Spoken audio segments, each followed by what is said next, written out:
Hi everybody, all my followers, be welcome to another video. Right, another Saturday video here, a little bit more relaxed. Another updates video.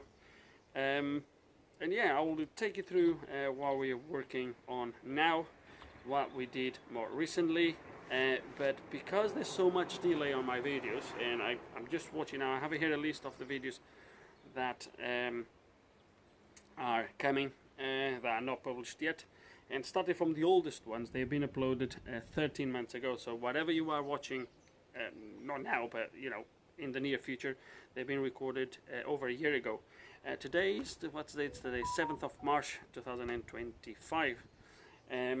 So if I go back to the oldest one, so the videos you're going to start to see or you're going to be able to see relatively soon, are going to be things like a V50, start and stop not working. It's a little bit of flavor. Mazda 2 1.5 diesel neglected. If I recall correctly, that was really bad. I think it's going to be an interesting video if you guys want to watch it. F20 135i. Very expensive repair. Not so much on the labor, to be honest with you, but yeah, parts, really expensive parts. But we got a fix. 2 videos coming for that particular car. What else we have? Jeep Grand Cherokee Quadra Lift, an interesting one as well.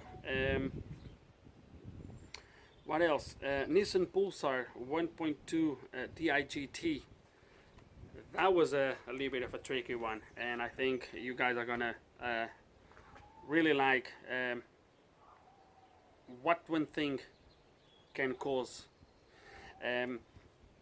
If you follow me on YouTube, on my community page, you know that every Wednesday I post something, sometimes a short, sometimes just some pictures, and sometimes I post some of this stuff that we're working on. So some of this stuff, I don't know now what I posted or not, but some of this stuff you might already had a hint at some point. Then going up, what do we have? Astra K 1.6 CDTI randomly. Engine light comes on. What else? The most recent one you have seen, or one of the most recent ones you have seen, the Fiat 500. It's coming back. It's coming back. But don't get too excited. Completely different issue. F11 airbag light on. Someone messed this one up really bad. All on the video. I'm not going to take you through the whole list, obviously, but if we start to go to the more recent videos, which means you're going to see these videos in a year time, so if you are interested, just wait. BMW 330e front end collision failure. I actually put a post on the community page for this one. Range Rover Evoque adaptive dynamics fault, something that you're going to be able to see. A Nissan Qashqai 1.6 petrol misfiring. Oh, really interesting, this one. A Mercedes radio with no screen, with the no multimedia screen not working. I got right to the bottom of the problem. And unfortunately, I couldn't get the parts for it. An interesting one. Same Mercedes, CLC 160. This one was interesting because 2 different problems causing the exact same issue. And this is why sometimes, guys, when you ask questions, etc., it is important to bear that in mind. Just because you have the same symptoms doesn't mean you have the exact same problem. So it is important that you don't just watch the videos and just get to conclusions. Do your own testing, and that's why my videos sometimes are boring and a lot of you criticize them, is because I try to take you through every single bit. I try to talk you through things, because if you do the same testing as I do and there's a point in testing that you see something different, that could mean you have a completely different issue. So yeah, so this Mercedes had 2 different problems, which both problems would cause exactly the same symptoms, and I ended up fixing the first problem and thought, yeah, done. And then the car carried on doing exactly the same thing. and then we got to the second issue. Quite interesting video. I know it's a little bit longer for that one to come, but just stay tuned. What else we have? Oh, my worst mistake so far. Yeah, beginning of the year, end of 2024, beginning of 2025.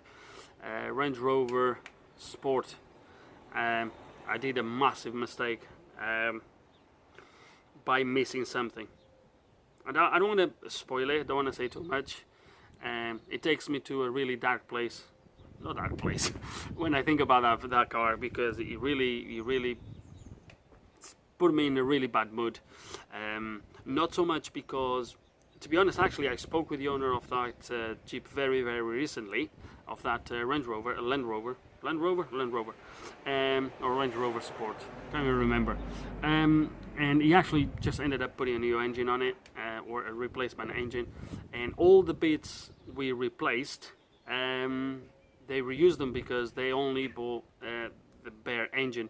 So everything we did was not, and everything we spent money on was not really a waste,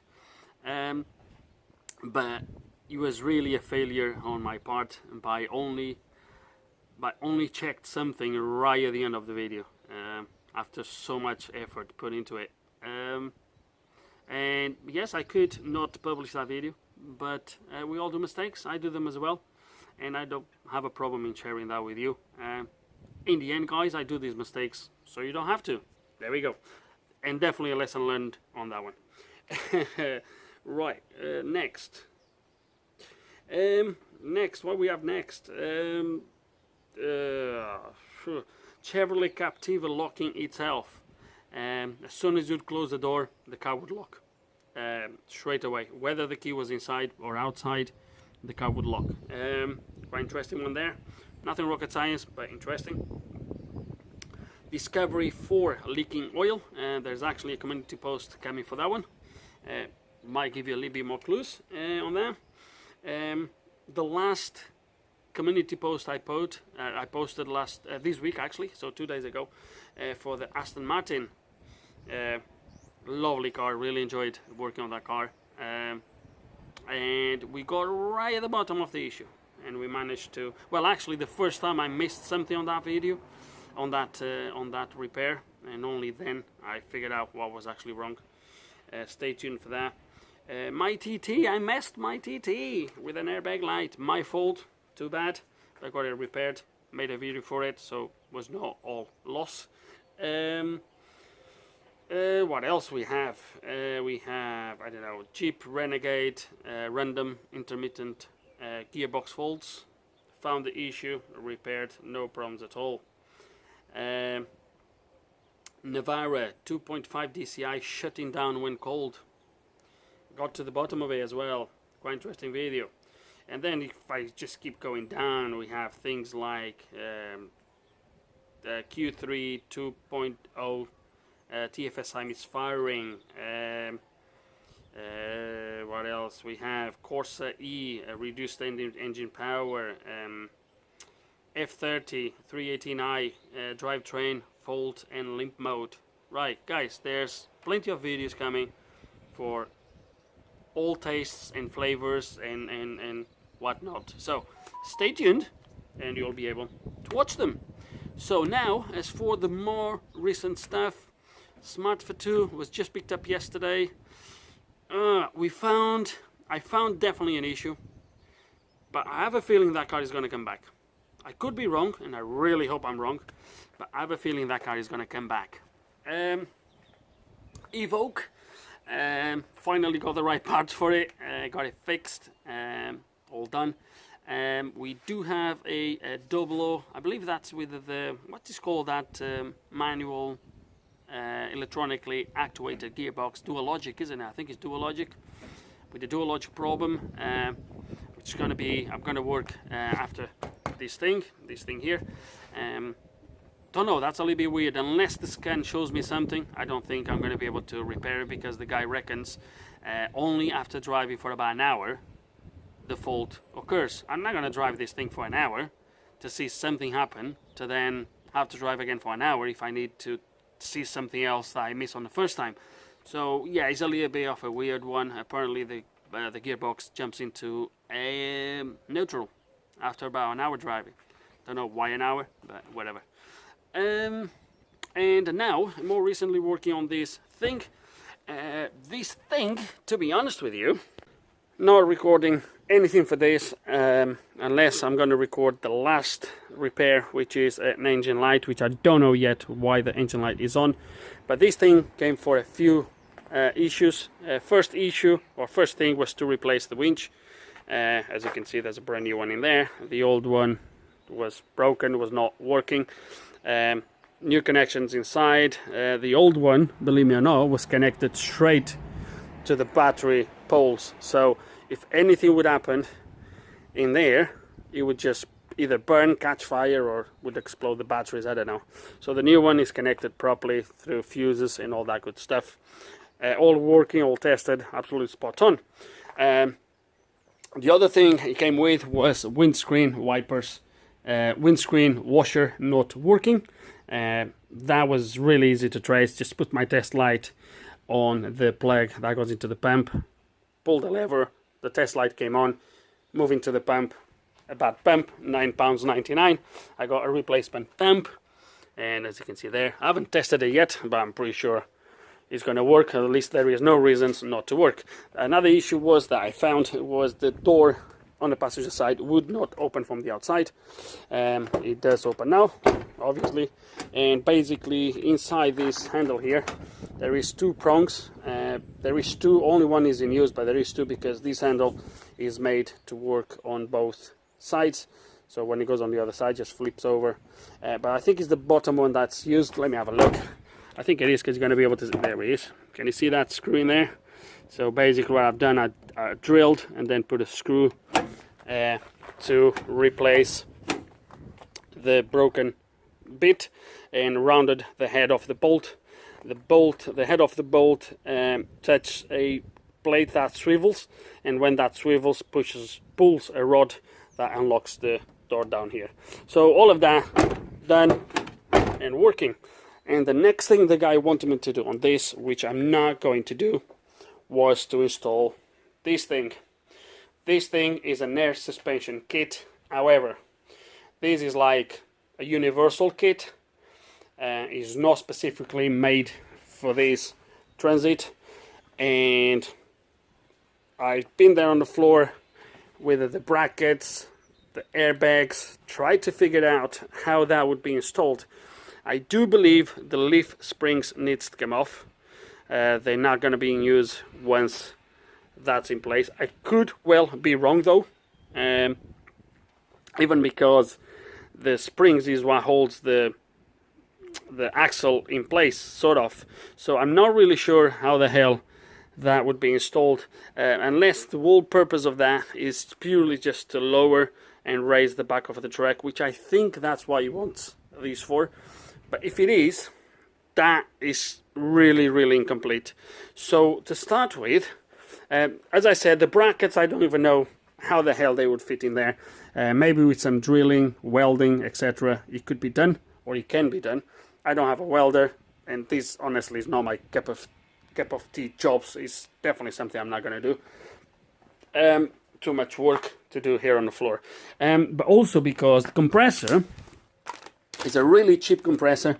It's supposed to be connected, and it is like that. It's supposed to be connected to the cigarette lighter. Surely it doesn't want these there hanging in front of the dash or whatever. So I'd have to start to redo all of this. But the connection of the compressor is supposed to just screw. Let me show you these little box here. If I can take it off, it doesn't really matter. It screws in there. And then this is supposed to be, I guess, at the front in the cabin somewhere. And then this goes into this gauge, and then from here at the bottom, that's where you would connect the hose.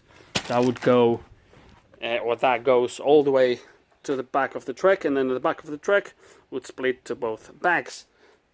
Nothing wrong with that. The problem here is, if you want to dump the air, or if you want to lower the truck, you need to remove air, and for that, the only way would be remove this from here, and then press this valve in there. Surely that's not how he wants this to work, because the way it makes sense to me would be to have a button on the dash somewhere, when to lower, when to raise. So you would have one, so I would have to get a dump valve sort of, solenoid sort of, so I could just wire everything up, press, that would open the system, and the hair would escape, and the track would lower. Once you want to go up, we'd have to have another one that would either turn on the compressor, or something that would open another solenoid somewhere to open the system for the air to go in. Because if I leave this connected to here all the time, that means the entire pressure of the suspension is not going to be on this valve, but it's going to be on the compressor. And I don't know if the compressor is prepared for that. So a lot of questions here, a lot of things that need to be looked at to be done, for this to be done properly, and definitely things missing if the way the guy wants this to work is to lower and raise the rear of the track with a push of a button. Otherwise, there's unscrew things, press things. I don't think that's how he wants this to be done. Yeah, a quick long video ready for a Saturday video. So yeah, no videos for this. I'm just gonna literally scan the thing, see what's going on with that engine light, and I think that's gonna be the last repair now for this thing. And that's it. And then I think, so we have that Doblo in there. I do have a Mini Cooper. I've just been on the phone with a guy. He should bring it today. The Mini Cooper. What else we have? Not really sure. I think we have a BMW to look at as well, but that's not here yet. I've just been asked to. That's it. That's where we are, guys. Nothing really else going on. And yeah, I just hope you enjoyed this little bit of updates, this little bit of chit chat, if you will. And I'm just gonna see if I can finish this off today. Definitely get this track out of here and move into the next thing. So stay tuned for tomorrow. There's 2 long videos coming up now. The tomorrow's video and the next Saturday. They are like an hour and a bit long, quite long videos. For you guys that don't like the videos, you have been warned. For you that don't like, wait for it for tomorrow. And with no further ado, guys, I really hope you enjoyed this video. Well, there's nothing to learn really.